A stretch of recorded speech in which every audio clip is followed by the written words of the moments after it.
Assalomu alaykum. Hurmatli ota-onalar, ustozlar, do'stlar. Biz oldi bilan hammalarning izzatiga salomatlik tilaymiz. Onalarimiz o'zini, o'z oilasini, o'z farzandlarini so'yganlik odimiylikdir. Ota-onalarini, boshqalarning farzandlarini, o'z yurtini ve ana tabiatını so'yganlar ulug' odamlardandir deb ekan. İşimizki aramızda odimiylik uchun kurashayotganlarmi, ulug'lik uchun izlayotganlarmi oz emas. Ammo biz qanday qilsak, o'sha buyuklik sharifiga muyassar bo'la olamiz. Buning uchun farzandlarimizni qanday tarbiyalashimiz kerak? Bizda bolalarni tarbiyalaydigan qanday ilmiy usullar bor. Demak, yuqoridagi savollarga javob berish maqsadida biz millatimizning faxrlik o'g'lonlaridan biri bo'lgan ma'rif tadqiqotchisi, davlat darajalik psixolog yetakchisi, saxovatlik otlar jamiyatining bosh maslahatchisi bo'lgan Yo'ldosh To'sin Hasan muallimni taklif bilan ilib keldik. Bir qism do'stlarimiz bilish kerak. Bugun aytgan ustozimiz loyilik 1-o'rta maktabda 3000dan ortiq ota-onaga liseyda bo'ldi. Liseyni bütün vücudu, bütün ruhiyeti bilan kirish yaxshi qilib berdi. Ustoz charchidi. Mana bugun juda bo'lsin tushda bir qoch suyg'oshni ichib biyaga oldirdi. Bizning yurtimiz uchun, yurtimiz xalqi uchun, yurtimiz xalqining ma'rifi uchun oldirdi. Demak, ishimizki biz bugungi liseyimiz hayotimizdagi eng unutulg'isiz liseylarning biri bo'lib qolishi mumkin. Endi biz qizg'in olqishimiz bilan ustozimizni so'zlayib qilamiz. Qani, marhamat.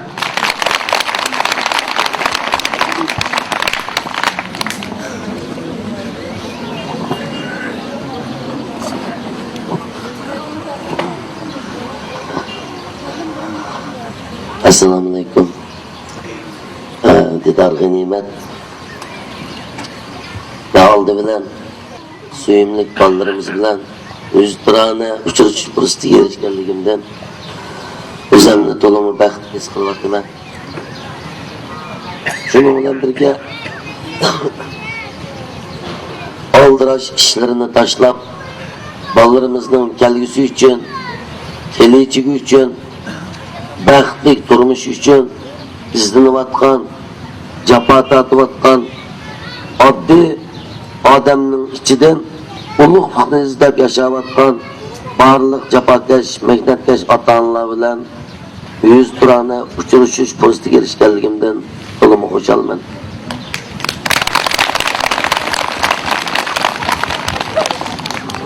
Mana suyimlik saboqdoshlarga o'xshash oddiy bir oilada ota-onamning tarbiyasida cho'ng'ilib, başlangıçını bitirip, toluqsuzunu bitirip, toluqotlarını bitirip, âli mektebini bitirip, mana ata-anamның vücudunun alğan mehri muhabbet nurunu başqalarga tartish, ademilik meşilini evlatdan evlatga ulaş mecburiyetini ada qilish uchun izlanayotgan oddiy bir inson bolalarım. Ata-anamızның bizni 9 ay 9 gün qo'saq ko'tarib, yo'ruq dunyoga obirda qilishiga nurg'un jarayonlar ketdi. Nishani o'tgan ota-onalarning qaysi birisini ashu ulug' onalarimiz tug'ib cho'nqinmagan. Qaysi birimizning ro'yini onalarimiz o'g'iz suti bilan so'g'irmagan deysiz. Onalarimiz tallay kechilarni uyqusiz o'tkazdi. Allay naqshlarini aytib bizga hayotlik ato qildi. Ağrib qolganda beshimizda yig'lab turdi. Doktorxonaga olib bizni davolatdi. Badallarimizni surtdi, put-qo'llarimizni yuvdi. Ammo mishada o'tgan qaysi bir ota-ona o'zininki ota-onasining putini yuvib boqqandi. Qaysi bir ota-ona jafokash, mehnatkash ota-onamizning qo'lini silab boqqandi. Qaysi bir ota-ona jafokash, mehnatkash ota-onamizning putidagi ashu qapiratlarga qarab boqqandi. qaysi bir ota-onasining chiroyiga tikilib qarab, iz besib ketgan qo'riqlarning nemidan derak berayotganligini, nemini so'zlayotganligini o'qib baqqandi. Mushada o'tgan suyimli bolalarimiz bu nuqtani his qilgan bo'ldi. Meningcha biz nurg'un narsalarni damallikqa his qilib yetolmaydi ekanmiz. Hozir ota-onamizning qadriga yetmasak, hozir ota-onamizning ma'nosiga suyanmasak, kelgusida tuproq eshiga erib, to'psiga suyimiz. Agar ota-onamizni haqiqiy ma'noda hurmatlab, haqiqiy ma'noda ularning bag'riga besib, ularni bag'rimizga besib, haqiqiy ma'noda ularga o'zimizning balliq majburiyatini ado qilamiz deydiganmiz, biz hozirdan boshlab ota-onamizdan minnatdor bo'lishni o'rganib olishimiz kerak. Agar mush ota-onalar javr jaboliq orqali sizlarni tarbiyalab beqib cho'ng qilmasa, sizlarning buguninglar bo'lmaydi bolalarım. Buguninglar bo'lmaydi. Bizning bugunimiz dal minglagan ota-onalarning jaboliq ajri amgigining mas'uli bolalarım. Qaysi bir bola og'rib qolganda, qizitmasi 40 gradusga chiqib hushidan ketganda, yerim kechida qo'pgan ona bolasini ko'targan biti 7 kilometr jiroqlikdagi doktorxonaga yugurib boribdi. Ona bir yerda to'xtamabdi. Doktorxonaga borib jiddiy qutqizish bo'limiga akirgan holda doktorga iltijo qilib, doktor, balamning qizitmasi bak o'ylab ketdi. Balam qarg'ani saqlayamaydi o'xshaydi. Qanchalik pul ketsa mayli. Nimnisiniz shuni bersam, balamni qutqizib olsangiz deb iltijo qildi. Qizib yotgan bala bir kech kunduz doktorning jaboliq davolashi orqali oxiri ko'zini ochibdi. Bala ko'zini ochibla tunji bo'lib mehribon onasini ko'ribdi. Chunki uning mehribon onasi qo'lini tutgan holda karavot oldida ko'ziga yosh yeb o'ltirgan ekan. Demak, dunyodagi bundoq mavjudotni, bundoq mo'jizani, bundoq ajr emgakni, bundoq xolis shaxsiyatsiz qush ro'yini faqat onalar qila oladi. Shu butkul dunyo onalarga qarab yashab ketgan onalar. Ming yillar yashsin, tuman ming yillar yashsin. Dilim qalbing odimiylikdan suv issin. Bizga hayotlik ato qilgan tashakkur deb vaqirayotdi. Ota-onamiz bizdan kelgusida bizni baxsgan deb tarbiyalamaydi bolalarım. Ota-onamiz bizdan kelgusida bizni beqib haramga apasgan deb umid qilib ketmaydi. Ota-onaning bizdan kutilgan umidi bizdanmi yaxshi kun ko'rishga, bizdanmi yaxshi yashashga, bizdanmi yaxshi yeyishga, bizdanmi yaxshi kayishga deydi. Dunyoda hech qanday ota-ona balalarının özüdün töven günkürük kılışını xalamaydı. Dünyada birmi ata-ana balalarının baxtsiz bo'lib qilishni xalamaydi balalarım. Balalarni yaramlıq adam qilib tarbiyalash barliq ata-onalarning umid arzusi. Dünyada 2000 dan ortiq millat bor. 7 milyarddan ortiq nüfus bor. 2000 dan ortiq millat o'ziga xos milliy madaniyati va urf odati bilan bir-biridan farqlanib turdi. Dunyoda dal 2000 dan ortiq millatning milliy xosligi, milliy madaniyati, milliy urf odati, tili va yezigi bo'lg'achqa bu dunyo rangarang bo'lgan. Shu dunyo go'zal. Agar hamma millat bir tilda so'zlashsa, dunyo go'zalligini yo'qotib qo'yish mumkin. Xuddi 30 kun kunda lag'ma yesak, lag'mandan zerikandek bo'lib qolamiz. Shuni biz rangarang tomoqlarni yeb, turmushimizni mollashtirib tursak, o'zimiz turmushdan xo'shallik topgan o'xshash, bu dunyo dal 2000 dan ortiq millatning rangarang madaniyat iznasi orqali o'zining go'zal simosini namoyon qiladi. Uyg'ur millatimi 2000 dan ortiq millat qatorida hayot uchun mevcutluğumuz için, medeniyetimiz için izleniyotgan milletlerinin biri. Bizim o isil maşinlarda oturuşqa, asmanda uçuşqa, ayga ve Marsqa konuşqa, haqliqimiz hem şunday qilish mecburiyetimiz bor. Bugünkü günde Avrupalıqlar asmanga chiqdi. Amerikalıqlar asmanga chiqdi. Avrupalıqlardan başqa Yahudilar dünyani kontrol qilyapti. Ular tabiiy jihatda g'oyat zo'r biz xarakterlik natijani qo'lga keltirdi. Bizning millatimizning ichidan nurg'un ilm suyar olimlarimiz yetishib chiqyapti. Dal shu ilm suyar olimlarimizni bizning oddiy dehqonlarimiz tarbiyalab chiqqan. Oddiy dehqonlarimizning vujudida ajoyib go'zal axloq simollari bor. Dunyodagi oliy maktab 4 ga bo'linadi ekan. Men his qilib shunday xulos qilib baxtim. Birinchi oliy maktab ona tabiatga. Barliq insonlarga ona tabiat shaklan sifatida oldimizda namoyon bo'ldi. İnsanlar dal ona tabiatdan o'rnak elib, ona tabiatdan ilhom elib, eningdikin taraqqiy qilgan ekan. Qaysi millat ona tabiat bilan bo'lgan o'zining yaqinlik munosabatini quyuqlashtira olsa, shu millat taraqqiy qilgan ekan. Nima uchun Amerikaliklar aeroplan yasay oldi? Chunki Amerikaliklar qushlarni tadqiq qildi.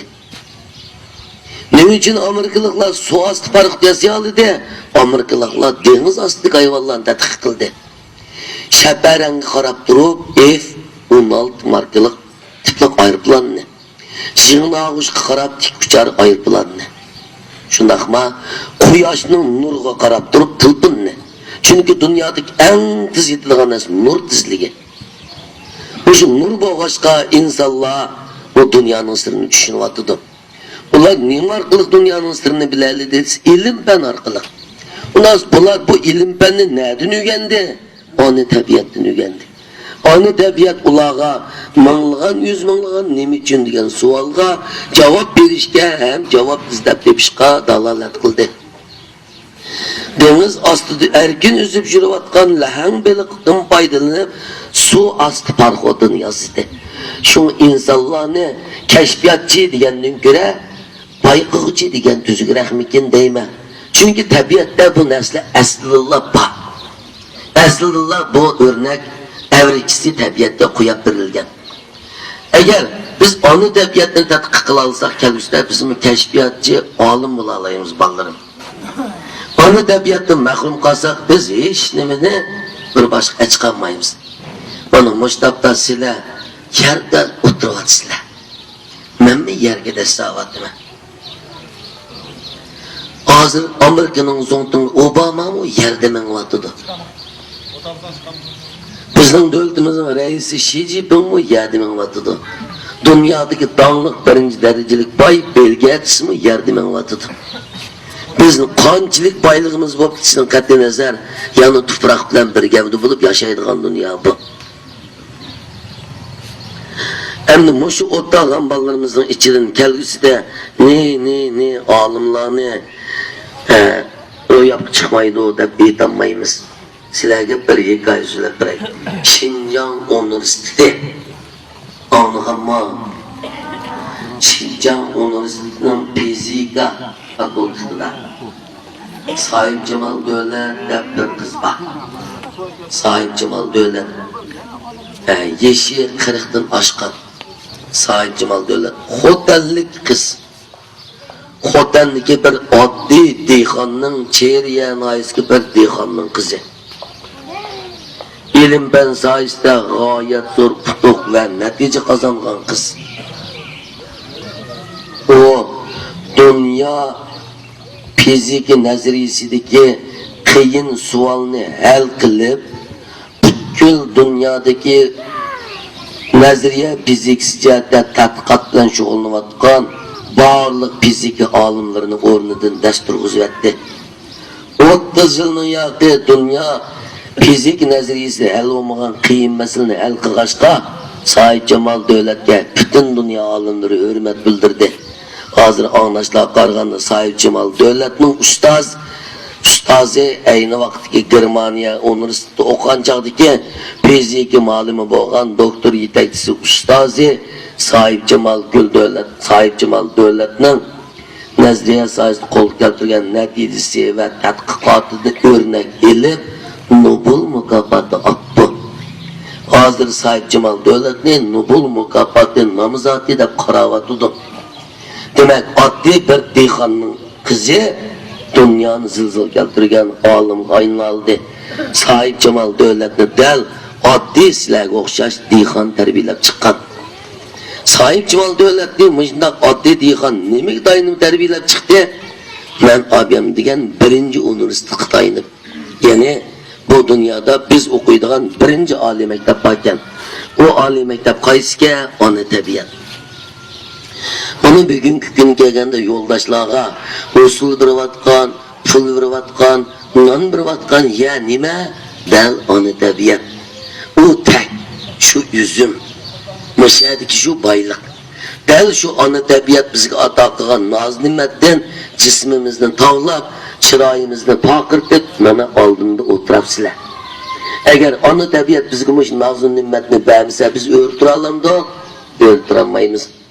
Demek bir taraftan ona tabiat bizning jismimizni tavlasa, yani bir taraftan bizga hayotlik berdi. Şu dunyoga nurg'unlagan moddiy maishatlar sirliq sutida yer ostiga uyushtirilgan. Bu yer ostidagi moddiy ne'matlarni tepib yesin deb bizga aql bergan ekan. Agar bu aqlimizni ishlatmasak, biz nomurodlik o'tab ketamiz. Bu aqlni Amerikalikqa o'xshash taqsim qilgan, bizga o'xshash taqsim qilgan, Yahudiga o'xshash taqsim qilgan, boshqa millatga o'xshash taqsim qilgan. Hamma odam hayvondan faqat aql va tafakkur orqali farqlanadi qarindoshlar. Amerikalikning mingsi 6 kilo, bizning mingimiz 200 gram emas. Amerikalikning mingsining eg'irligi bilan bizning mingimizning eg'irligi o'xshash. Ammo Amerikalik mingsini bak ishlatdi. Biz faqat ishlatmagan yerimiz bor. O nimaga asosan ishlatdilsa, o nimish kun chiqdi, nimish kun kirkitdi, nimish bu daraxt bunda egiz üstüdü, daraxt bunda üstüsem qildi. Nimish qilma üzüm bunda pishidi, agar bunda dersem qancha kilo chiqar bundan deganni tadqiq qildi demakchi. Tadqiq qildi demakchi. Ular nima uchun degan savolga javob izladi. Shu qalladagi ba aqlni ishlatdi. Ammo bu Amerikalikning qallasida aqlni o'xshashli egimiz bergan. Bizga bu aqlning o'xshashlar egimiz bergan. Kim ishlatsa nomurodlikdan shu qutuladi, kim ishlatmasa nomurodlikqa shu tutiladi. Hech kimning nomurod bo'lib yashashi yo'qligi. Ammo nima uchun bir qism insonlar nomurod bo'lib yashaydi avloddan avlodga? Chunki u nomurodlikqa ko'nib qolgan. Uning qalbida, nazarida nomurodlikdan qutulg'isi yo'q. Nomurodlikni o'zgartgisi yo'q. Ular dunyoda qandoq odam nomurodlikdan qutulishni xohlamaydi, qandoq odam nomurodlikni o'zgartishni xohlamaydi desa, u odam dal ma'rifni so'ymagan odam. U odam dal g'oya va nishoni yo'q odam. Bir odam agar o'zining g'oya va nishonisidan ayrilib qolsa, u odam mavjud bo'lib turish asosidan mahrum qilish mumkin. Dünyadaki ma'rif, men yilida o'tib ketdim, birinchi oliy maktab, ona tabiatda. Buni shaharlik, o'rinchilik bolalar qargan chaqda sizlar baxtli. Hozir o'rinchida daraxtlar ko'kirib ketmadi. Buni sizlar yop yeshilchilik qilib turyapsizlar. O'rinchiliklar oftob ko'maydi, sizlar oftob kiryapsizlar.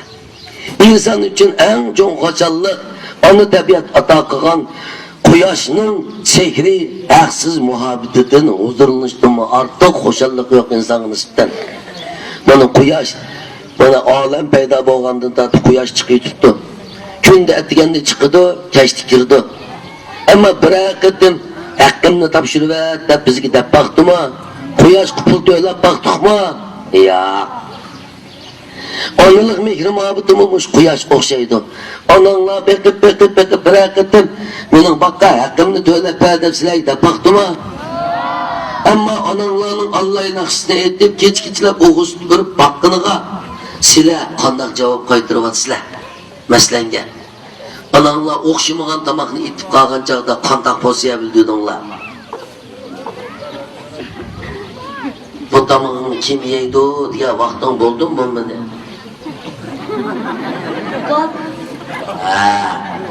Bo'ldi deydi. Demek bazen çağda anımızınki bazen adli boğan yetekleşleri bazen adli boğan göz karıştırdan narazı болып kaldığı iş var mı yok mu? Boğan mı boğan? Siledim boğan o ha? Anladım. Ananlarını rencitten taraflarını var mı ki? Ben kılalısınla ülep gelen adananlarının gümbüzünü şadını tümüyü aylandırıp koysiler. Olması bir peşemlikini kazanmayın deyip nezenciler koysiler. Yapımız gümbüz gibi gülabır yazap koysiler, şunu onunla otursiler. En çok tesellilerini demez, hatım kıra okutup yoş. Onunla başka işlenmeyin. Menimce ölgenliğe gir Süriyasını okuğandan, hayat vaktinde olanın hizmetini kılış gerek. Bana bu evzel. Bizgi nizi nersinin gerek yok, nehni kılayım. Atamızdan halıdan haber dağında ama ballamı, bizgi qarab atamızdan halıdan haber edişini bilginidir. Biz atamızdan halıdan qanda haber alsak, ma ballamı atamızdan halıdan şundan haber alıdır. San vakit men, ikki vakit dem deydigan gap bor. Çünkü atana en mühim ölginin rolü bek mühim. Şuna müşahede ottağın barlık yıkan terimdaşlarımız, cümleden ustazlarımız, okutkuçalarımız, mektep modulları ve mini özsüyağa hemmimiz birinci üniversitet anı tabiatı okap çoğun optuk. Onda hemmenle âli mektepten küttürüpsüler mi? Diplomini alalısanlı mı, alamısanlı mı? Yaxşı okusanlı mı, yaxşı okumusanlı mı? İşte püttədinler. Ben püttədim. Anı tabiatı qançalık düşünümüz demekçi. Qançalık düşüngen olsak şunca yaxşı püttərgen bulumuz. Normalde düşüngen olsak şuncalık püttərgen bulumuz demekçi. Demek biz hazırlıkça anı tabiat boyunca yaşayımız. Hemimiz anı tabiattan mahrum kalanmayımız. İkinci üniversite qaysı? İkinci üniversite ictimai turmuş. İctimai turmuş çemberiga hemmimizge mensup. Bazılarımızın ictimai turmuş çemberiga kichik buludu. Bazılarımızın ictimai turmuş çemberiga yuqaraq buludu. Gayelerimizden ictimai turmuş çemberiga onundan yuqaraq buludu. Sizin ictimai turmuş çemberigiz içinde yaşaydigan adam qancha ko'p bo'lsa, ademiliğiniz şunca yuqori buludu. İctimai turmuş çemberigiz içinde yaşaydigan adam qancha az bo'lsa, ademiliğiniz shuncha töven buludu. Çünkü adam bilan adam buludu. Siz bilan birga hamroh yaşaydigan odamning ozligi sizde başkalarını o'ziga tortadigan magnet maydonining ojizlab qolganligini derak turdi. Şu ikinci üniversitet ictimai turmuşdan biz qandoq yashashni, qandoq salom qilishni, qandoq odam bo'lishni, qo'shnilardan qandoq o'tishni, qarindoshlarimizni qandoq mehr muhabbat bog'lashni o'rganamiz. Bu kitob yo'q narsa bu. Oliy maktab bo'lganda bolalar buni o'rgatmaydi. Salom sahatni o'rgatadigan oliy maktab bo'lmaydi. Uni oila o'rgatadi emasmi? Qandoq salom qilishni, cho'nglarni qanday hurmatlaşni, kichiklarni qanday izzatlaşni, qo'lim qo'shnilar bilan qanday o'tishni oila o'rgatadi. Shuna ijtimoiy turmushni ikkinchi universitet deymiz. Uchinchi universitet qaysi? Kelgusida musulmonlik bolalarim to'liq o'tirib bittagandikan bordigan universitet, uchinchi universitet. Ya'ni Xinjiang universiteti, Xinjiang pedagog universiteti, Beijing Üniversitesi, Tsinghua Üniversitesi, Zhejiang Üniversitesi degan üniversitetler kelgusida biz tirishchilik ko'rsatib o'qib boradigan üniversitet. Bu üçüncü üniversitet. Dördüncü üniversitet qaysi? Dördüncü üniversitet müşahede her bir o'tdagan odamning o'zi, jumladan menni o'zi chaqan her bir odam bir üniversitet. Çünkü her bir odam bir oliy maktab. Her bir adam özünü terbiyeleydi bu dünyada. Ondan sonra dünya âli mektepte üç gayri tuttu. Silavla mening farqim nima ekansa, fakat bir âli mektepte farqim ekanmiz. Nazriya uyutidigan yerda. Çayni qanday qaynatadi, çaynak qanday qujdi degan nazriyasini uyutadi bizga u yerda, boshqa narsa uyatmaydi. Lekin üç âli mektepte hammamiz o'xshashganmiz. Bunasa aile terbiyesinde ata-onalarning bola tarbiyalash iqtidori tuvan. Ballan yanılı mektep terbiyeliğini yaxşı edip, mektep iştirip koyup, aile terbiyesinin özümüzden kaçoğallığımız doğru mu ki, hata mı ki? Elbette biz 3 üniversiteden bitirip olduk hazır hem de hesapta. Ondan bu balı kimden? Balı silahının. Ama tecdidine elbet kanı balı kimden? Millet mi? Devlet mi? Balı bizden şahsi mülkimiz emas. Bunun için aile kurmayız. Aile kuruşunun maksidi nima? Ailenin rolü nima? Ailenin funksiyasi nima? Aile degan nima? Cevap. Aile degan nima? Ailede mehr muhabbet buludu. Ailedeki mehr muhabbetni dal mishada o'tlagan farzandlar bog'laydi. Agar oilada farzand bo'lmasa, mehr muhabbatdan so'z ochqili bo'lmaydi. Bas ailening roli nima? Ailening birinchi roli avlod qoldirish roli bor. Avlod qoldirish roli bor. Aile demek avlod qoldirmoq demek. To'yxonga chuqur balloq bo'lamiz, shunaqa deyman. Bizning majburiyatimiz bu hamda. Biz zamonga avlod yetishtirgil keldik. Bizning vazifamiz shu ha? Ha. İkinci roli nima esa, oilaning birinchi roli avlod qoldirish. Bas ikkinchi roli nima esa, avlodni endi tarbiyalash. Bunun odam bo'lishni, yashashni, hayot kechirishni, odamiylikni, fikr qilishni, shaylarni tunishni, hissiyotni, muhabbatni, nafratni, ahni, nahni, güzelni, rezillikni, farqini biz uyutimiz. Demek ailenin ikinci rolü nima ekansa, avlod tarbiyalash. Ailenin üçüncü rolü nima ekansa, madaniyat yaratish. Her bir aile madaniyat ishlab chiqargan zavod. Madaniyat degan nima esa, madaniyat bizning madaniyligimiz va odamiyligimizning belgisi. Bir millat faqat o'zining madaniyati orqali mavjudligini saqlaydi. Bu madaniyatga bizning urf-odatimiz, turmush usulimiz, kiyim-kechigimiz va yemak-ichimligimiz singib ketgan bo'ladi. Ailening uchinchi roli madaniyat yaratish yoki madaniyat tarqatish. Undan bo'lsa, biz bola tarbiyalash vazifamizni zimmamizga ep qo'yib, va bola topish yoki avlod qoldirish vazifasini zimmamizga ep qo'yib, avlod tarbiyalashning yo'ldan chiqmasak, hayvondan battar bo'lib qolamiz. Chunki hayvonlarning mu avlod qoldirish vazifasi bor. Bu jihatda biz o'xshaymiz. İkinciden hayvanlarımı evlatlarını terbiyelaydı. Qanday terbiyelaydı? Tabiatga moslashni o'rgatadi. Bo'ri balasiga o'g'lashni o'rgatadi. Ular ballarının tabiatga moslashib, o'ng tutib hayot qilish qonuniyatini ballarga o'rgatadi. Endi inson bunun o'xshamaydi. İnson ballarga tabiatga moslashni o'rgatmaydi. Aksincha tabiatga ortib moslashib, tabiatdan foydalanib, tabiatga noz-ne'mat orqali o'zining jismini tavlashni, fikr qilishni, tafakkur qilishni, go'zallikdan huzurlanishni, yangi bir xil madaniyatni yaratishni o'rgatadi. Demak, hayvon bilan bizning farqimiz dal mishada.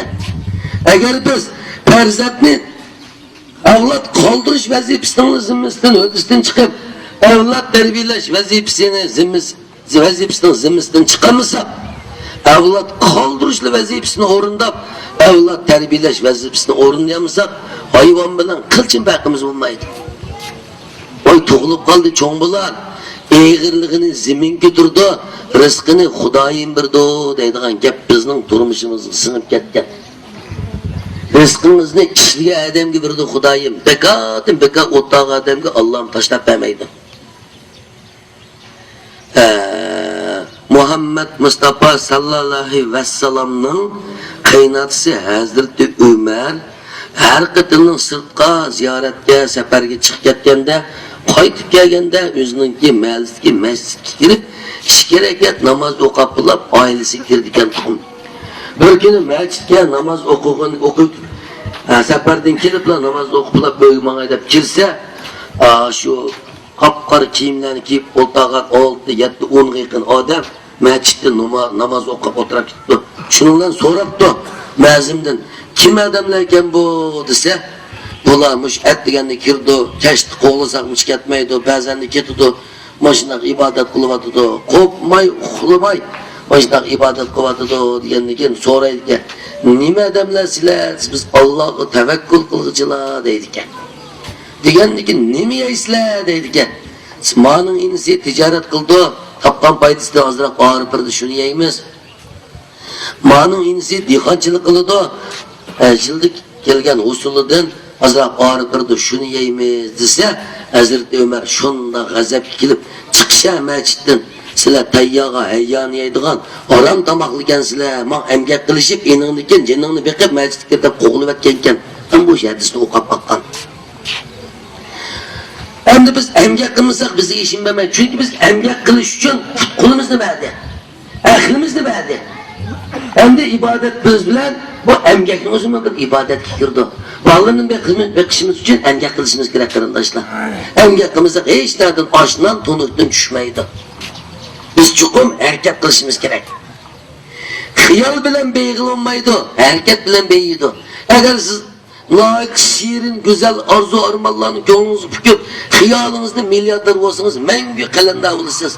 Şuna şiirin, hıyalının kalenderı boğuca, güzel durmuştan icatçısı bol deydiğen gap var. Biz kuruk hıyalını sürmeyi, emiri iş bakaydı.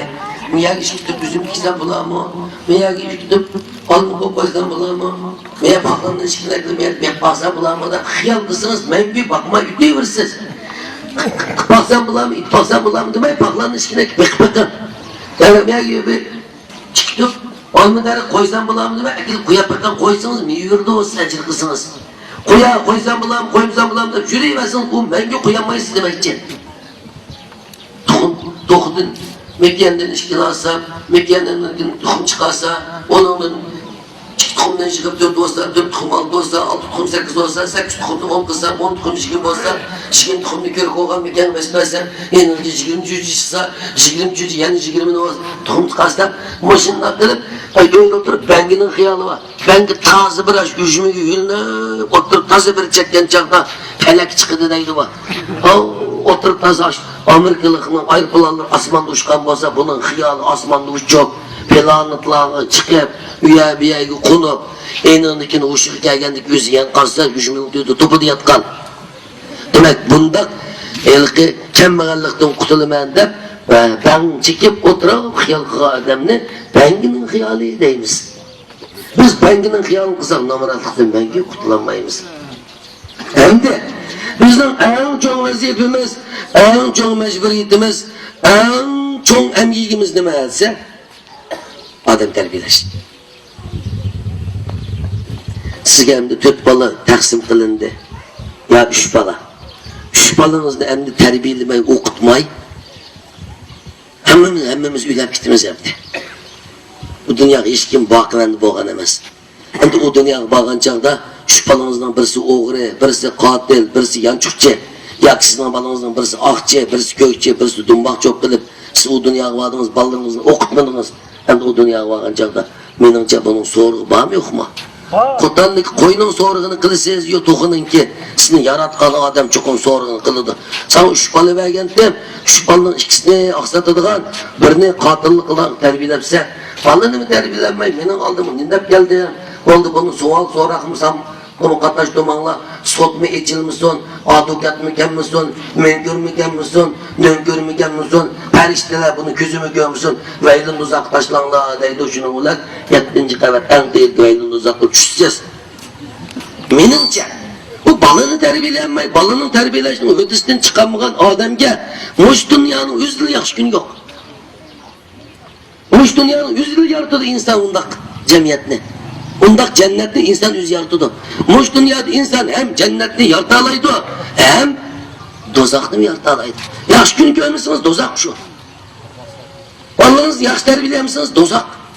Eğer ballarınız yaş terbiyelemişsiniz, yaş gün görelirsiniz, belki siz yaratkan güzel eslime, güzel durmuş cennet buluşu mümkün bizim nazarımızda. Şu aile degen nime? Abi hemen de bir dikkat etmek. Aile evlat kaldırdığın organ bulunmay, evlat terbiyeleydiğin büşük, medeniyet yaratıdığın zavut. Demek biri organ, biri büşük, biri zavut. Yani evlat kaldırdığın organ, avlod qoldiradigan organ, avlod tarbiyalaydigan büshük, madaniyat yaratadigan zavod.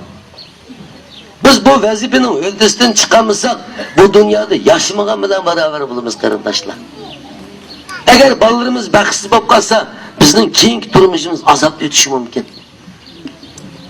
Hiç qaysi ata-ana ballarının baksız bolup kalışını xalamaydı. Amerikalıkmış şu dedim abiyam. Çünkü bir bala yaramlık adam bulup terbiyelense şu aileye hoşallık hep gelirdi. Perzat ailenin etivalık beği. Bir bala yaramsız adam bulup terbiyelense o yaramsız bala aileye aramsızlık hep gelirdi. Köngülsüzlük hep gelirdi.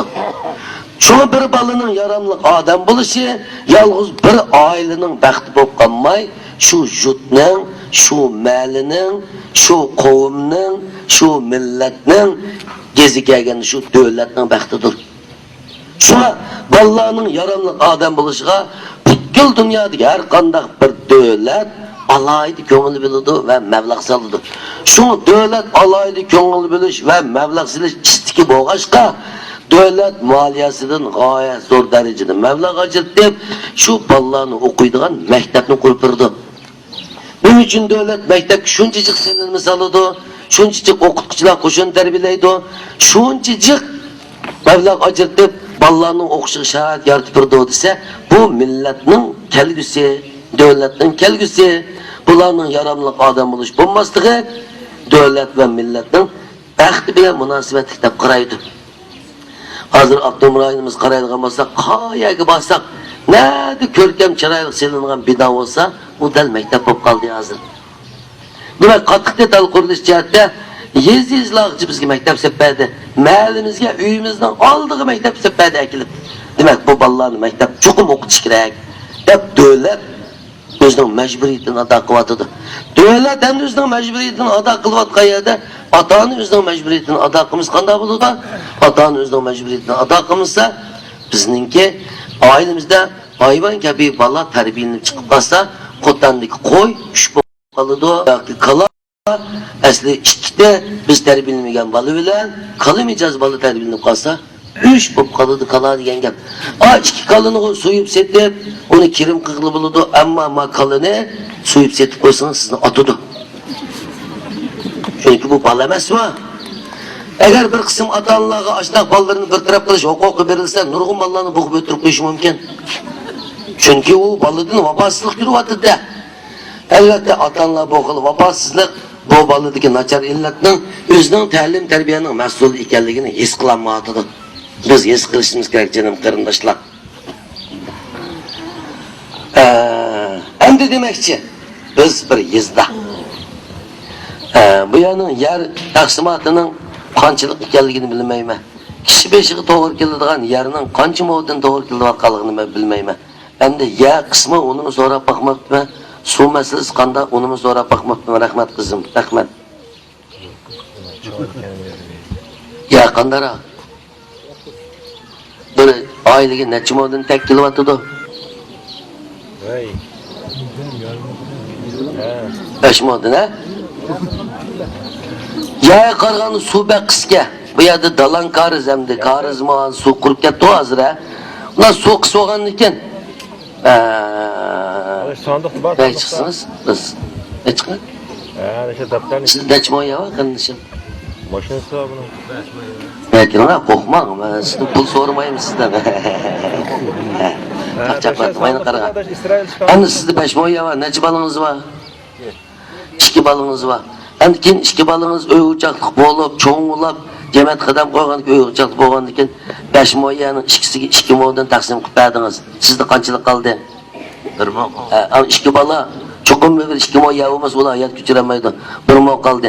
2 bala keyin uy uçaqliq bo'lgandan keyin ikkisidan 2dan balasi bo'ldi. Masalan, avu 2 moyaningki 1 moni balasiga 5 punta taqsim qilib bersa o'ziga 1 mo qoldi. Eğer yüzü 5 puanla kılıp 1,5 puan taksim qilsa 7,5 puandan kaldı. Demek 4-nji avlod qolgan chaqda yer tugaydi demekçi. Bizning 4-nji avlodimiz nima yeydi demekçi. Shunday emas. Unda biz 5 mo yegili qarasak, bu biz bilan yutib ketmaydi ki. 4-nji avlodimiz kelganda mush qalandaning balasi o'g'icha Palaniya tug'ilib qolsam bo'pti-ki. Nimamış yeziga tug'ilib qolgan bo'g'iydim. İşimiz yo'qkan bu yerda deb shu balla jon ketib ketgan chaqda bizga nisbatan norozilik bildiranmi bildirmanda. Ularsa biz noqulallığımız 4-5 moyaga bağlımlı qalsak, nechinchi avlodimizga kelgan chaqda intay namrat odamga aylanib ketganmiz. Ularsa bu namratlikni balalarımızga miras qoldirib qo'ysa bo'lmaydi endi. Biz balalarımızga bu xil namrat ideyani, bu namratlikni miras qoldirib qo'ymaslik uchun balalarimizni bizdimi yaxshi turmush kechirgan odam qilish uchun ularga texnik o'rgatish kerak. Uyuna o'rgatish kerak. Ularni maktabda tarbiyalash kerak. Ularni o'qitish kerak endi. Ular fakat okuş arkalık, ilim öğreniş arkalık, teknik öğreniş arkalık özünün çıkış yolunu tapanmasa, amaratlıkta menge kutlamaydı karındaşlar.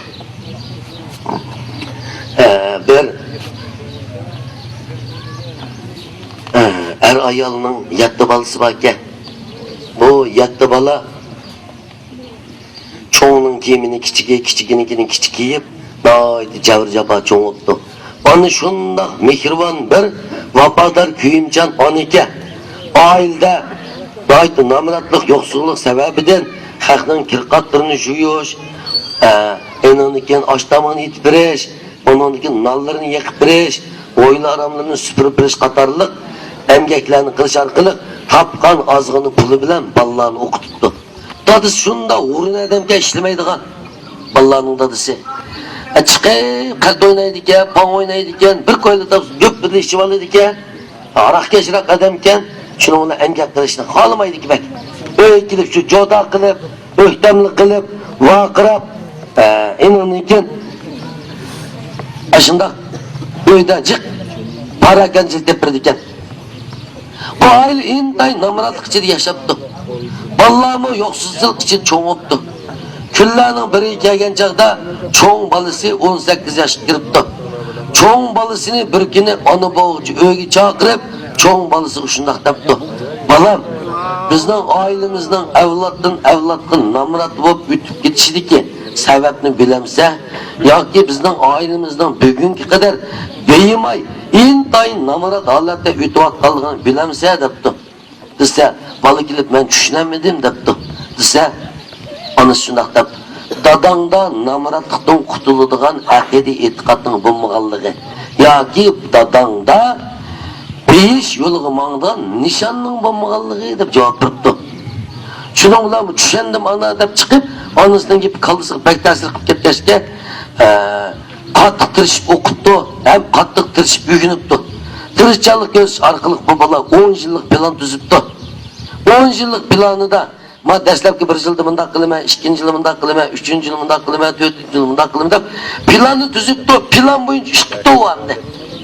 Mesela o dağlar içinde plan düzgenler çık. Lakin eminleşmedi biz onların planlarımız. Biz onu cahide kılanmagan iken o kıp kaldı plan bitti. Ama bu bala şunda tırcalık gözlük 10 yıllık planını düzepti. Planını düzep bulap 10 yıl ötkendiğin keyin o şu yüzden devlet dedi ki 100 yaşavatkan şehirde dağlık bayga aylanıp 10 yıl içinde. Dağlık bayga aylanıp veyran buluş girdavı verip kalgan şirketin 3'ünü setip aptı karkandan. Şununla muhbirler bu balını gelip ziyaret kıttı. Sen dağlık bayga aylanıp sen üzerinin 5 yolunu sözlep bergen bolsan dese onu senin diyen gibi depti. Bizden aile esildi bir namarat aileti. Akan menin kiyimimnin fıkıllarım, fıkılımın kiyimim fıkıllarım, fıkıllarımın kiyimim fıkıllarım, bunda kiyip çoğun olduk. Biz evlat namarat ötepkemiz. Bir gün anam beni çağırıp, bizden evlat namarat buluşumuz, ailemizden bunda namarat ötüp gitip atkalığının sebebini bilemse de sorgan idi. Ben cevap veremeye idim. Anam şundak degen, dadangda namaratlıktan kutuluş, akedi etikadımı bulmağanlığı ki, ya ki pay buluş, nişanının tüzümgelliğinden evlat namarat ötep gettik degen, bunda olsa bu namaratlık, dadamdan man miras kap kalsa, mendim balamgı miras kap kalsa, balamdan balamgı miras kap kalsa, bizden cemiyetimiz neçe evlat namarat ötep gettik dek. Bunda bu namaratlık menin bilenle tüküsün, şu men namaratlıkını yok tutuyor dey. Namaratlık özötkizil hatimi bir ay dep, ben 10 yıllık plan tüzüp çapalık iznip tırış arkalık en ahırı namaratlık karta can ilan kıldım. Şunun bilen namaratlıkını yoktur, onu bugün günde gaygaylandım. Hep aylandım. Hem de ben bu dünyaya tuğulgan çağda kembeğel ailede tuğulup dikenme. Hep kembeğel çoğun buldum. Hem de hazır iş bulmadı diyen aylandım. Hem de kelgüsü de benim nevirlerim iş bulmadı digende kembeğelinin balısı bulmaydı. Ulan nimdep cevap verdi hakla gelirse, ben hazır nim buldum ise, gerçi ben kembeğelinin balısı boğan bolsam mı, hem de hazır ve kelgüsü de bay nevirlerinin çoğun dadısı bulup kaldım. Gerçi ben hazır kembeğelinin balısı boğan bolsam mı, kelgüsü de bay nevirlerinin çoğun dadısı bulup kaldım. Demek cemaatimizden takdirini kandak kıldım deydi o, özgettim deydi. Namaratlıkını yokattın deydi. Hem de bizden ailemizde namaratlık mevcut bulmaydı. Ballarımız yaxşı terbiyelense, ular balların yaxşı terbiyelense, men tikligen iyilikle varıslık kılıp, ular kelgüsü yaxşı yaşaydı dep cevap bergen. Çünkü bizden coğrafiyalik muhitimiz bizge ayan. Bu tuprak ıssık, temperatura yazdı bek ıssık. Kışta kuruk soğuk buludu. Yer kız, su az. Biz nokul aldı 4-5 moyaga qarapla qalsak, namarat yaşap ketishimiz mumkin. Biz baxmichilik, bog'vanchilik, o'rmonchilik va kazalar bilan, qo'shim kasblar bilan shug'ullanish to'g'ri keladi. Tijorat bilan shug'ullanish to'g'ri keladi. Korxona qurish to'g'ri keladi. Iyilik tiklash to'g'ri keladi. Buning uchun bolalarimiz o'qish kerak. Shunday emas. Şu korxona qurish jarayonlarini boshdan ko'chirish kerak, nazariyasini o'rganish kerak, amaliyatiga cho'nqur cho'kish kerak. Ular o'qimasa bu ish bo'lmaydi. Men odam hisoblab bergandek 5 moya 5-chi avlodimizga kelgan chaqda yo'q bo'lib ketadi, yo'q. Endi bu yerda ma gap bor dedi. Bu 5-chi avlodimizga kelgan chaqda 5 moya yo'q desinsa, 5-chi avlodimiz o'tirdigan 30-40 pompan ish bo'lmaganda bir 30-40 pompan, 70-80 pompan o'yinli qo'rov bo'lishi kerak endi. Unda olgan çağda 100 pompanlık korova bilen öy-joy bo'lsak 5-chi avlod kelgan 500 pompan ketdi degan gap bu yerda. Endi ularning bolaları yo'q. Demak biz bu atiy savat qilib boqaylik. Atiy savat qilib boqaylik. Balki shu suv qisqamasiz hozir bu yerda suv qahachilikni paydo qilib qo'yish mumkin. Chunki hozir yarasi tuyi qurib ketdi. Hozir quruqatadi. Unda bo'lsa biz nimaga yurish qilamiz? Ilm fanga. Dunyoda bir dalma mahsulot chiqmaydigan. Shundoq namına davlat hisoblanadigan davlat qaysi desanglar Yaponiya. Yaponiyaning yarasida boyligi yo'q qarindoshlar. Bu dengizdagi bir orol u. Ammo dunyodagi eng qudratli millatga, eng kuchli davlat nima uchun Yaponiya aylanib ketdi? Yaponiya o'zining yarasida boyligining yo'qligidan iborat ojizligini tunib yetkazishga, ular butun kuchini ma'rifga qaratib, ma'rif silinmasilib, avlodlarni tarbiyalab, fan texnik orqali dunyoda ustunlik o'rin egallab, dunyodagi texnik sotadigan davlatga aylanamiz deb o'ttirib chiqqashqa. Ular hozir dunyo iqtisodiga ta'sir ko'rsatadigan davlat va millatga aylanib qoldi. Yaponiya 1901-yili majbur ma'rifni umumlashtirib olgan qarindoshlar. 1901-yili.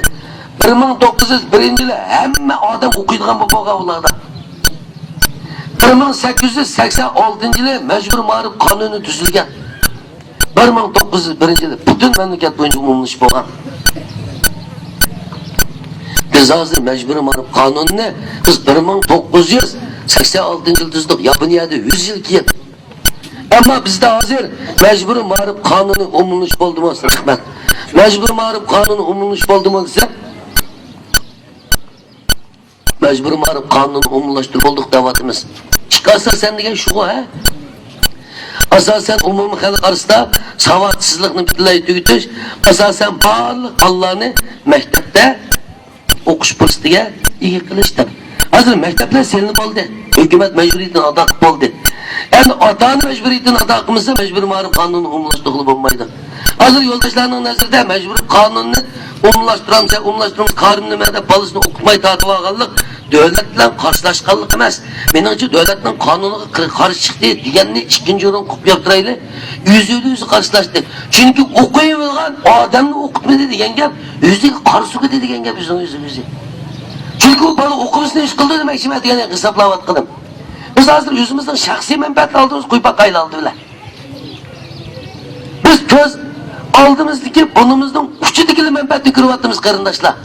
Eğer 5 yıllık, 6 yıllık, 10 yıllık, 20 yıllık, 30 yıllık hesabatını kıpakayla abi kadar. Nemi kalıdı demek bizge? 30 yıllık, 40 yıllık hesabatını kıpakayla nemi kalıdı? Şunu biz gözümüzün aldığındaki menfaatini, burnumuzun uçunu kırdıgan adam olmasın, belki jirakını kırdıgan adam bulmaya deydikenimiz, ballarını okutuşka dersmini acırtaydı. Bağırlık asli vesilemizde ağırlık kessek mi meyle, balını okutmayı bulmaydı. Çünkü balı terbiyeleş bizden hem karzımız, hem perzimiz, hem mecburiyetimiz, hem mesuliyetimiz.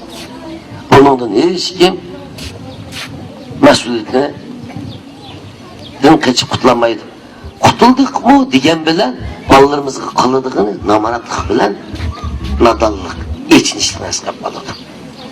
Ocakta biz o dünyada yatkınımız bilen belki gözümüz mü yumulmayı kılış mümkün. Çünkü hakiki manada dünyadaki her kandak bir millet namaratlıktan kutulup adamdaki yaşaş yolu mağmanıya her kandak bir millet nemi tayinip orundan dasturgansın, mağrıp tayinip. Çünkü bugünkü dünyada mağrıptan ibaret bu duldulga kaysi millet menip onun jügününü çın tutalsa şu millet dünyaya tasir gösterip Amerika'dan ibaret bu şu derecinin aşkırı terakkigan devlet mağrıptan ibaret duldulga menip jügününü çın tutup kuşkandak terak kılıp atkaşka dünya iktisadı tasir gösterip şu Amerika düşkürse bütün dünya zukamdaydı o deydi. Demek Amerika bütün dünyanın iktisadı terakkigatıga tasir gösterip tasir gösterip mana bugünkü günde Uygurlarımın dünyadaki 2000'den artık millet Katar'da mevcutluğu ve medeniyet için küreş kıvatkan, iznivatkan millet. Misal ottağın her bir süyümlük ballarımız, her bir atalarımız bu noktanın tunup yatması bulmaydı. Şu abi hemen başta bitip ketkendik, bizning vazifemiz avlat kaldırış, avlat terbiyeleş, medeniyet yaratışga. Ondan biz ballarını terbiyeleş için kandak kısak bula. Aldı bilen işini yüzümüzden başlaydı. Bütün mesele ideyaları takışıdı. İdeyarimizde mesele mel bulmaydıken biz mengü bu muhtaçlıktan, mengü biz bu namaratlıktan kutlanmayımız karındaşlar. Ben 10 yılın aldıda 90'ı verip ders öttüm. 90'ı verip gol boyu yesireydiğen bir yezi varken şu gol boyu yesini verip ben şundak dekan karındaşlarımızga ders ötken çağda aşağıma bir hemen atanı keptiken tukup ders ötüp olgandan neçe atanlar kelip kızgın paranı silişip çık muğdaş deminin olan şunu olan bir moştrak bir adam aldığımı kelgende kürüşüp hem de şu zamanlarda muştakamçılık bağı deymen hem de aldığımı kelip kürüşkendiken neçe balınız var sen 5 balan var diken 5 balamның 3'ü Ali mektepten bitirip oldu dedi. 2 balam ma mektep okuvatdı şunu bir yığın geldim. Çoğun balam toluq otur 3. yıllıkta, kiçik balam toluq otur 1. yıllıkta hem de meyad okuvatqını. Qalan 3 balam Ali mektepten bitirip oldu dedi.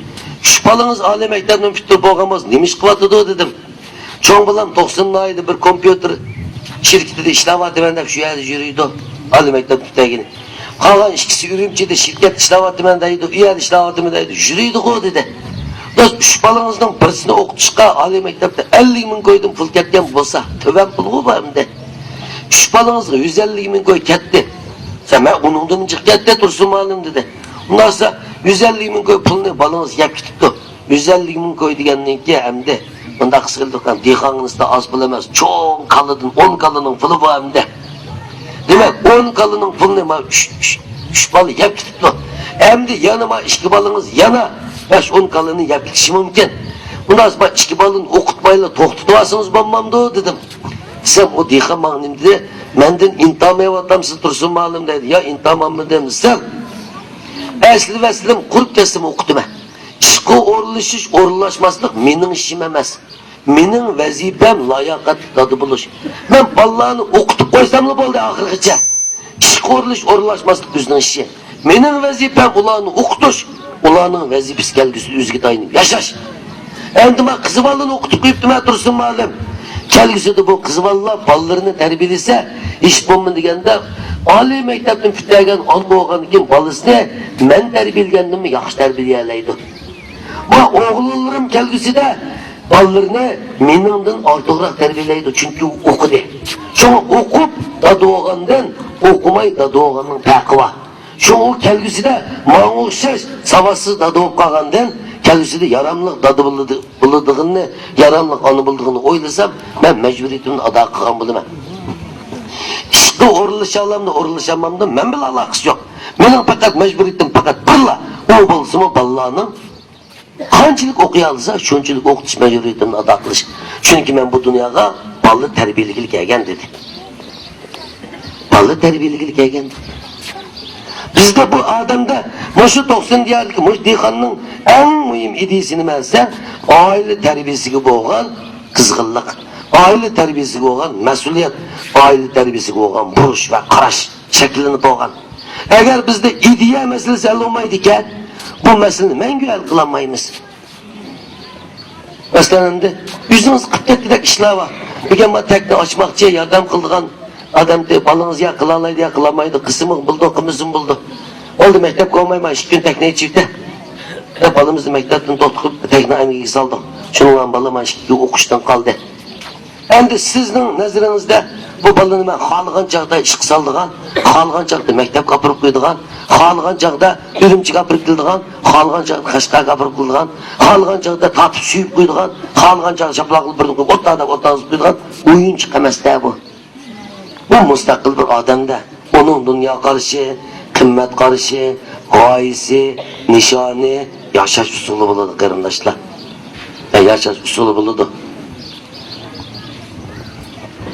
Bunda olsa ben savakdaşlardan sual sorup bakay. Sual cevap verelim sizler. Avazın çıkmaydı o. Muş balam yaxşı ki. Gel bir kıtım akranla. Nasıldı bir sual sorayım ya? Muş dünyada en biçare. Silik içimiz pek ağrıvatıdı mademge. Hep oylagan. Nazarınlarda en biçare adam, kandak adam. Kandak adamı bu dünyada en biçare adam deyimiz. Kandak adamı bu dünyada en biçare adam deyimiz. Kopana oğlunuzun bana. İsminiz ne? Sekila kızım. Kaç sınıfta okuysanız? 7. yıllıkta okuysanız. Dadılık bilan kol götürgenizge aferin. Kelgüsüde muş kolunuzun egiz götürüp mansanız vakit sizge dağdan yol açıdı cuma. Bunda olsa sualı cevap verin. Tilemçiler. Tilemçiler deydi. Doğru mu? Dünyada muş adam acaba içim ağırdı dese tilemçik içim ağırıydı deydi. Doğru mu hata mı? Çavakçılığınlar mısın? Yaxşı. Bir şey cim durun ha. Gel başka kıl ha. Okuma. İsminiz ne? Adile. Kaç sınıfta? 8. 9. kızım ya çıkına. Sizin nazarınızda kim var? Ata-aneleri yok. Ata-aneleri yok. Yetim kalğanlar en biçare deydi. Demek ata-ana bilen birli yaşaştım artık baxt bulmaydı ki. Şunaymış da emez. Çavakçılık. Oturun aşağı durun. Ruh tutturun. Yakın kilina. Bunda dursan mı? Rahatlık. Rahat. Emdiyenin cevap verdi Allah kim o? Udukman ha? Sizde ciddilik kesili varken ha? Mankara. Bunda kızınız var o? Çatak çıktı. Muşayı kolunuzu götürüp çıkarlığınızın yüzü var o? Siz sen şabuğzidin adil uçurmanğa yedi üdalaysı cuma? Udukman.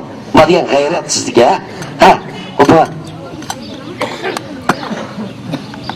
İsmail? Kaçın sınıfta? 8. yılda okuyduğum Dilbar kızım ha? Menimce maneviyatini yo'qotganlar deb o'ylayman. Maneviyatini yo'qotganlar deydi. Endi maneviyatini yo'qotganlar degani o'zi ruhi o'lgan, o'zi jismi hayot odamni maneviyati yo'qotgan deymiz. Hozir jamiyatimizda ruhi sinqo'ning ruhida arshiga chiqayotgan, o'zi ko'chada kichik qo'yni ishki qilimi deb yurgan odamni bak chiq demakchi. Jismi hayot, ruhi o'lgan odamni maneviyatini yo'qotgan deymiz. Odamiyligini yo'qotgan deymiz. Bu qizvali pek o'tkir fikr qildi ha. Yaxshi, yana-chi?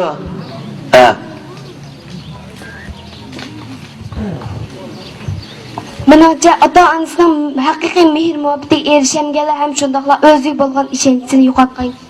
Ota-onasining haqiqiy mehr-muhabbatiga erishamaganlar deydi. Va jinim bolam, rahmat ismingiz nima?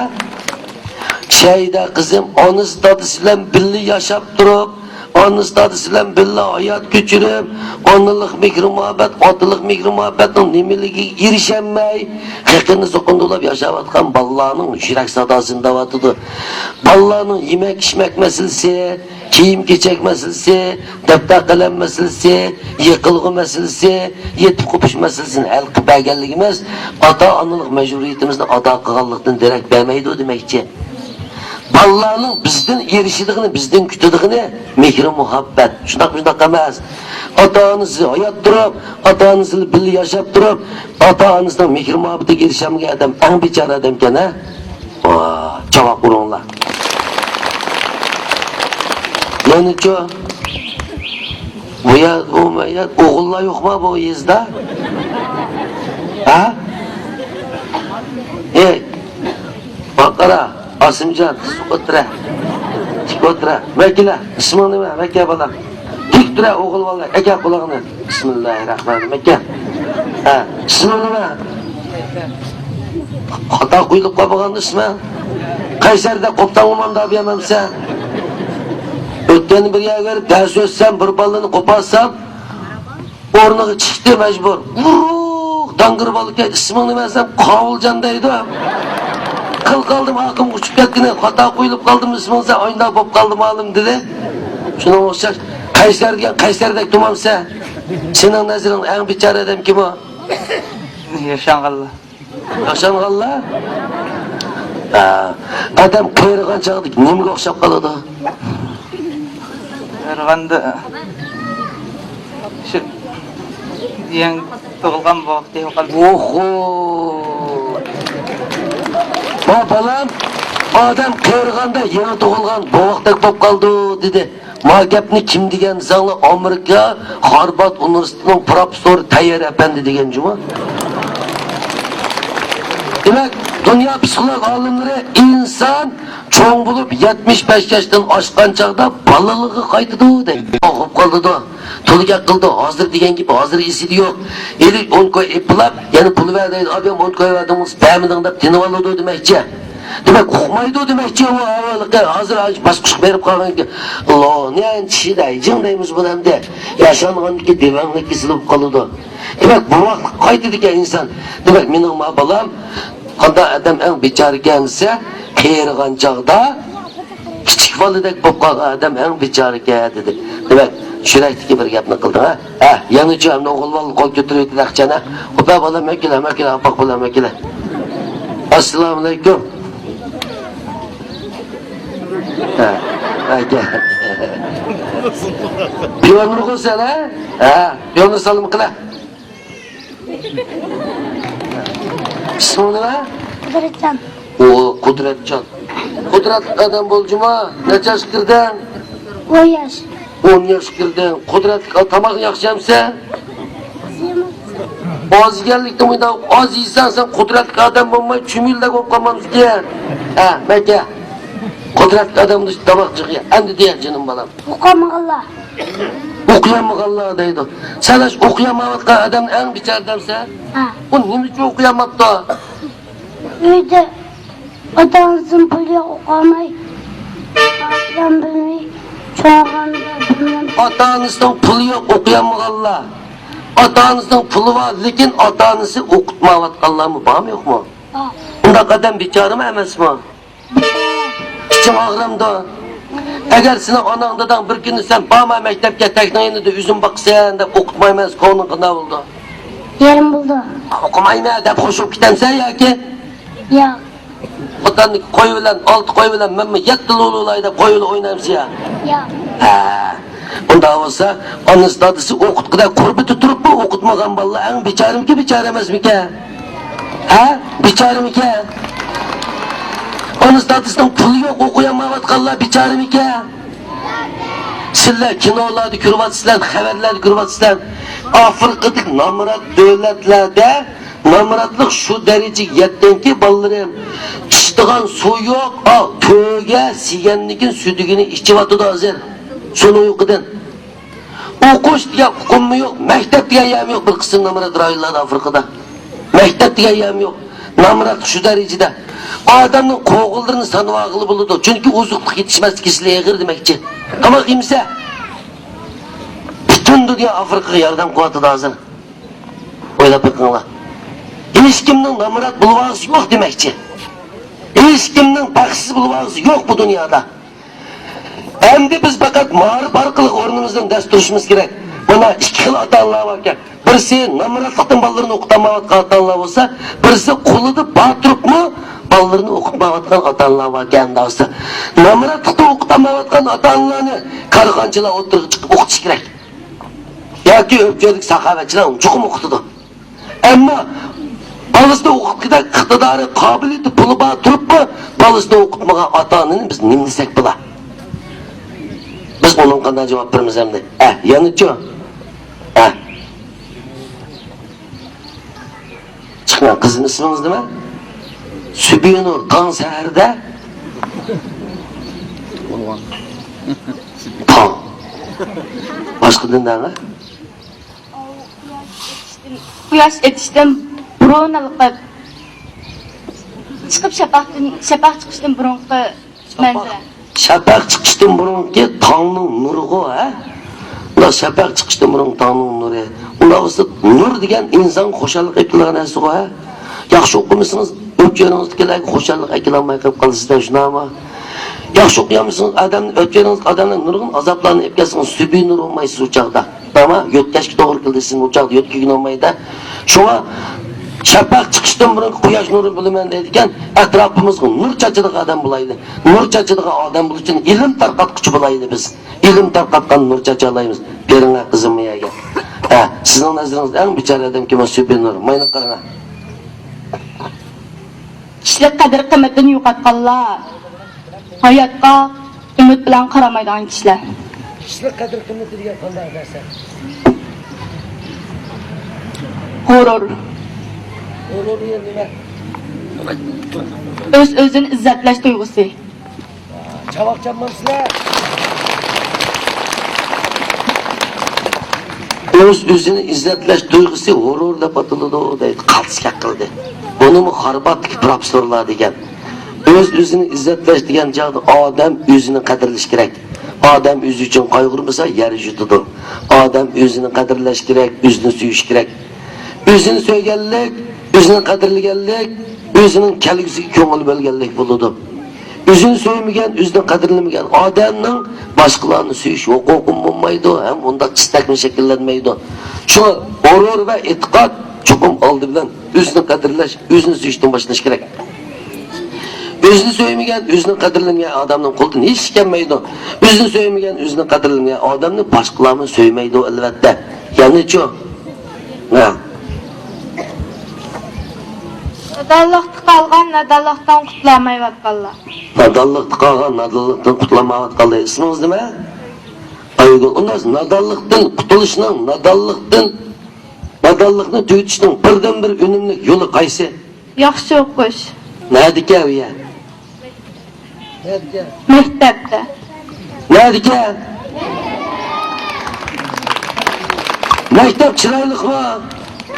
Ha? Mekiler valla, mekiler, kök oynak, mekiler. Mektep çıraylık mı? Mektep koşulamsa uyandı mı? Maktabda. Mektep kim var? Muallim. Yana ço? Valla kim o? Sabodosh. Ya dostum var mı? Ba. Top var mı? Baskıl kat var mı?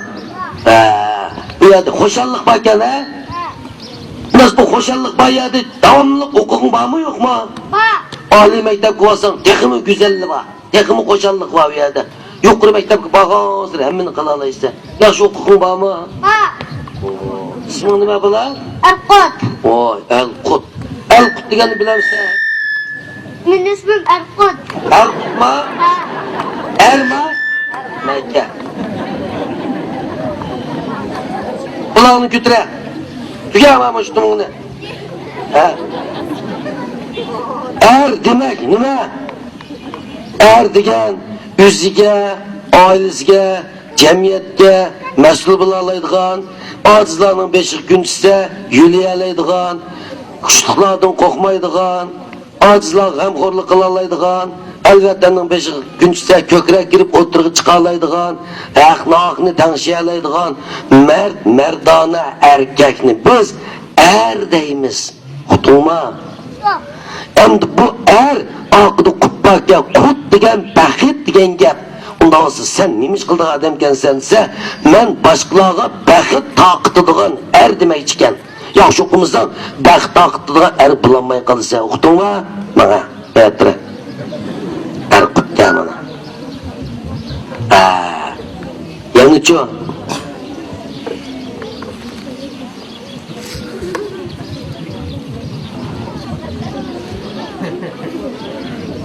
Assalamu alaikum. İlhan? Benim ufkamdan silken o ne ki? Senin için dünyadaki en biçare adam kim acının bana bilamca? Ha? Kaç sınıf okuysa? Oğlundan desturunla balla. Kupanla ha?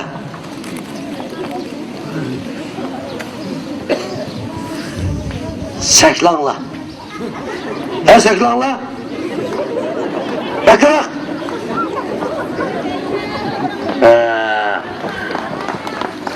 Mağı uğurluğunlarını bir tükü değildim. Çapanını kalkanda kakıp uyanlardı batım yüzağını. Ben kakıp uyanlarını estirinde bir baktım. Az baktım çükkası ecövmezse. Bundan sonra İlhamcan bir fikir kıldı. İlhamcan'ın fikirin. Ne dedim balam yan bir kıdım. Birlik bakarak. Hayır seni yo'qotganlar. Yanıcı. Nishonini bilaman. Bundapta. Yo'qotganlar nishonini.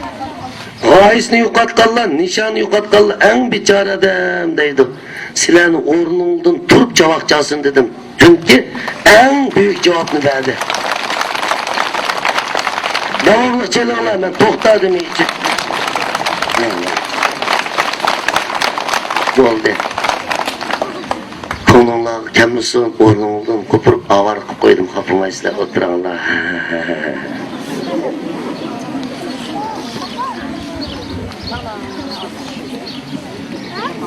Divane degani kimniki? Ürümchida divanlarni bakka qo'shib ketdi qaram. Qanday qilsam bugun tuniga 300 ko'y topgan, bugun haqqi bichar kun 500 ko'y topaman deb putini bog'lab chiqyapti hozir. Demak divanning nomi nishoni bor. Sen nima deyapsan bola? O'qiyanmag'anlar. O'qiyanmag'anlarning nishoni bor, ammo sabab uni o'qitmayapti hozir. Obyektiv. Sizchi? Ishonchini, qadr-qimmatini yo'qotgan. Ishonchi, qadr-qimmatini yo'qotganlar qanday odamlar bo'ladi desa, ma'vu nishoni va g'oyasi yo'q odam, dal ishonchi va qadr-qimmatini yo'qotgan odam. Rasmiy aytganlar. Ha. Qilma. Vallahi dona. Ha.